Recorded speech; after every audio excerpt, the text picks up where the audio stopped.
بسم الله الرحمن الرحيم والحمد لله رب العالمين والصلاة والسلام على خير من نطق بالضاد نبينا محمد وعلى آله وصحبه وسلم. Assalamu alaikum wa rahmatullahi wa barakatuh.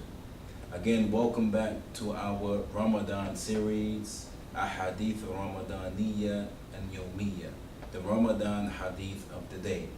I am Ustaz Yusuf Jaaber, the Executive Director of the Arabic Linguistic Institute in Newark, New Jersey. And today we are on Hadith number 5. And it reads, وَعَنْ حَفْصَةَ أُمِّ الْمُؤْمِنِينَ أن النبي صلى الله عليه وسلم قال من لم يبيت الصيام قبل الفجر فلا صيام له. In the translation of this hadith of the day, on the authority of Hafsa, the mother of the believers, that indeed the Prophet sallallahu alaihi wasallam said, whoever does not claim their intention to fast before Fajr, before the break of dawn, right, then there is no fast for him. And we will begin by looking at al-asma, looking at the important nouns in this hadith. And the first noun is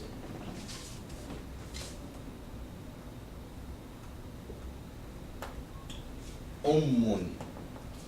Ummun, it means mother, right? It means mother, or it can also mean the head, right? The head. For example, Ummul Quran, right? It is Surah Al-Fatiha.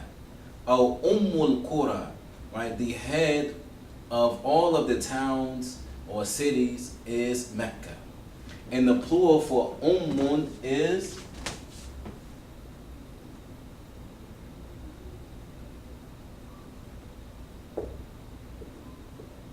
Ummuhat. Ummuhat. Our next noun is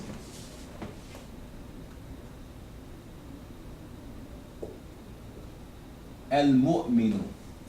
Al-mu'minu, meaning the one who believes or the one who possesses faith. And if we would like to find this particular word in the Handsware dictionary, all we will have to look up is at-mi-na, right?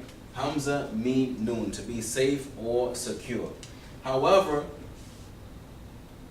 this particular word, mu'min, is derived from the fourth form of the verb, which is amana. Amana, to believe. And the plural for al-mu'min is al-mu'minun. Al-mu'minun. Just adding the waw wa noon to this noun, right? And al-mu'minun, it is Jama Mudhakkar as-salim. It is a sound masculine plural because all we did was add the waw wa noon to the original singular, right? And sometimes you will see al-mu'minina. Al-mu'minina. And this is just a grammatical the grammatical form of the Jama Mudhakkar Salim, the sound masculine plural, and the genitive or the accusative case. Our next noun is man. Man, who or whoever. And man in this particular hadith, man lam yubayyit, right? It serves as adat al-shart. It serves as, or afwan, it serves as ism shart, right? It is a conditional noun, right? For a conditional statement, right? And after man, you're gonna have al-fi'l, right? And this fi'l, this verb, it can be either madi or mudari. It can be past tense or a present tense verb. And then you have your statement, right? And at the end, we should be able to identify another verb for the jawab or shart, for the response to whatever the conditional statement is. Our next verb, or our next noun is يعني قبل. يعني قبل, it means to come before, right? To come before. And قبل, it is يعني ظرف يعني زمان. It is an adverb expressing time. And our last noun of this hadith is al-fajr, right? Al-fajr, right? Which means yani dawn, right? The break yani of dawn. Now moving on to al-af'al, to the verbs, right? The only verb that we're going to see in this particular hadith is bayyata, right? Bayyata, and the mudari is yubayyitu, yubayyitu, right? And bayyata, yubayyitu, actually it is the second form of the verb. Bayyata, yubayyitu, right? Which means that the masdar will automatically be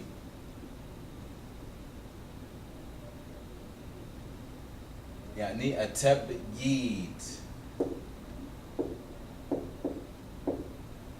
التبييت, right? And bayyata yubayyitu التبييت, it means to actually plot or to scheme, right? However, in this particular hadith, it means to have your intention, right? So man lam yubayyit al-siyam, one who does not plan and plot, yani to fast, or the one who does not have the intention, yani to fast, right? And we have two articles, yani al-huruf, that we're going to define in this particular hadith. The first one is lam, right? Lam. And lam, it is adatu al-jazm, right? It is what we define as a Joseph particle or a Joseph article. That, number one, that a verb has to come after it. And it has to be fi'l mudari. It has to be a present tense verb. However, how does this article or particle affect the present tense verb? It makes it Joseph, right? It makes it yani medzum, right? And the basic sign for jazm or yani medzum is sukun. Is sukun. For example, athhabu, I am going. However, if we add lam to this, it becomes lam adhab. Yani lam adhab. We place a sukoon at the end, meaning I yani did not go. Right? I did not go. Right? So lam is adat jazm. However, lam is also adat nafi. It expresses negation. It expresses yani negation in the past tense, right? Understood in the past tense. And lastly, we have the harful jar li. Li. Yani li, it means for, right? For. Has an understanding of possession. Right? However, the unique thing about li is that when we add an attached pronoun to it, for example, who, right? Who, right? It is changed to lahu, right? So instead of saying yani li, it is changed to la, right? So any attached pronoun to li, it changes it from li to la. Another example, li and ka, right? Li and ka, right? So if we put these two together, it becomes la ka, right? La ka, no longer li. Now let's look at the hadith grammatically. Number one, we have the harful atf, wa, right? The conjunction. An is a harful jar, a preposition, and the noun that comes immediately after an is what we call ism majroor, right? It is the object of the preposition. However, we define the object of the preposition as being majroor.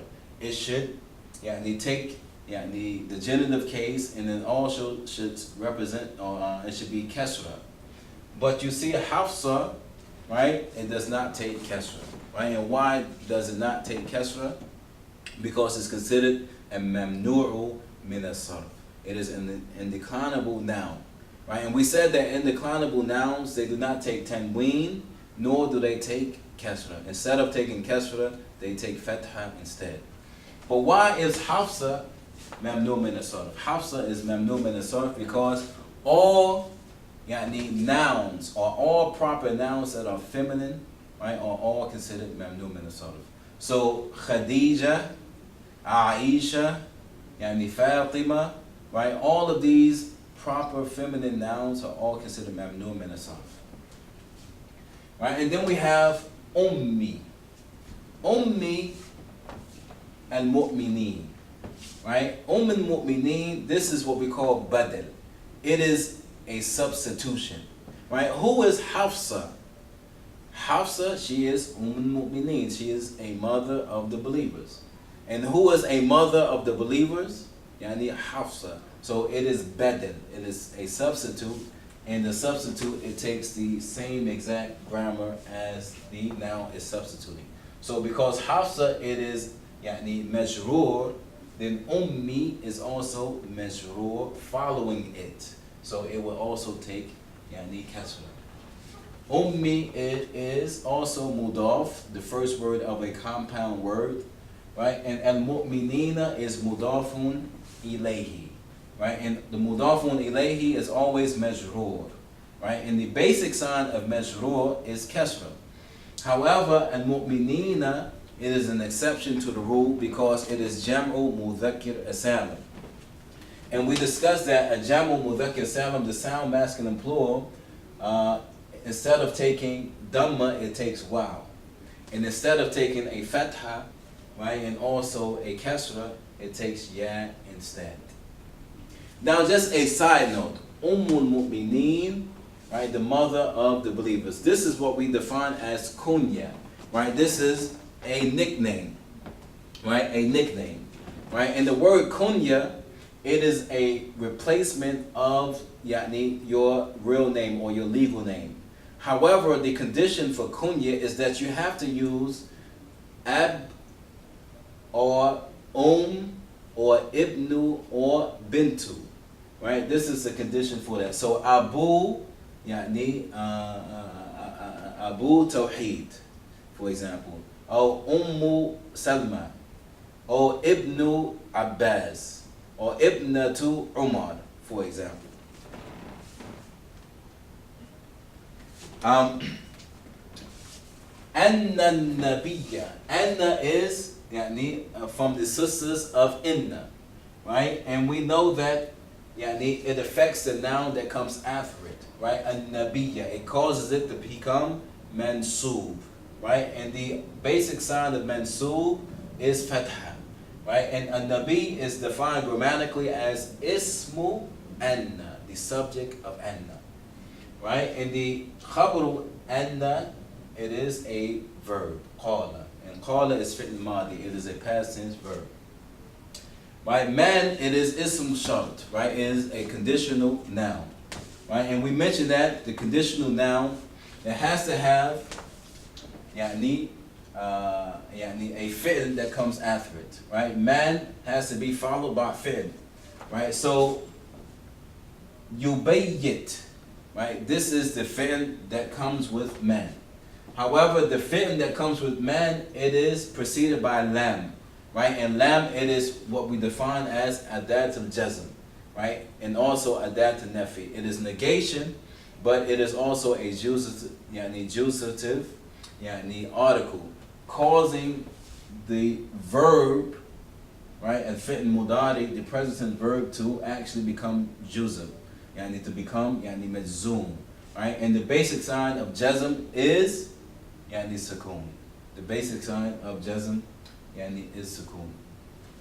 However, if you look closely, you notice that I placed a little small kasra up under the verb. And this is for reading purposes only, because in Arabic we have a rule called la sakinain, or there's no two sukoons next to one another, right? So we have to put the kasra for reading purposes, right? We cannot say lam yubayyit, right, and then start and say as-siyama. We have to continue. We have to say lam yubayyit as-siyama. Lam yubayyit as-siyama, so that we can go from one word to the next. Iltiqa as-sakinain, right? Iltiqa as-sakinain, right? The conjunction of two sukoons. And when we have two sukoons that are conjuncted, then we have to make a fabricated vowel so that we can go from one word to the next. As-siyama, right? It is maf'ulun bihi. It is the object of the verb, right? It is mansub, right? It is an accusative noun, and the basic sign of an accusative noun is fatha. Qabla, it is dharfu zaman, right? It is an adverb of time. And it also is considered mudaf, the first word of the compound word. Al-fajri, it is mudafun ilayhi, right? Mashhur, right? It is genitive, and the basic sign for genitive is kasra. Fa, la, harfu atf, la,